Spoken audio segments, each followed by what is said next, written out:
हा पुण्यश्लोक अहिल्यादेवी होळकर यांच्या पुतळ्याच्या अनावरणाच्या कार्यक्रमाला आज आवर्जून माननीय राज्याचे मुख्यमंत्री माननीय देवेंद्रजी फडणवीस साहेब याच उपस्थित राहून आज पुतळ्याचे अनावरण करणार आहेत. तर त्या कार्यक्रमासाठी आम्ही कुपवाडमधून वार्ड क्रमांक 1 मधून सर्व आमचे उमेदवार या कार्यक्रमासाठी बहुसंख्य अशा या ग्रुपनं आम्ही या ठिकाणी आज उद्घाटनासाठी हजर झालेलो आहे. तर थोड्याच वेळात देवेंद्र साहेब येतील आणि या अहिल्यादेवी होळकर या पुतळ्याचे अनावरण होईल. या सांगलीचं वैभव वाढवण्यामध्ये या पुतळ्याचा आपल्याला उपयोग होणार आहे.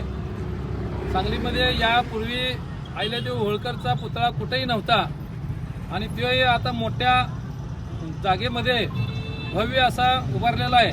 त्यामुळं सांगलीच्या वैभवात भर पडणार आहे.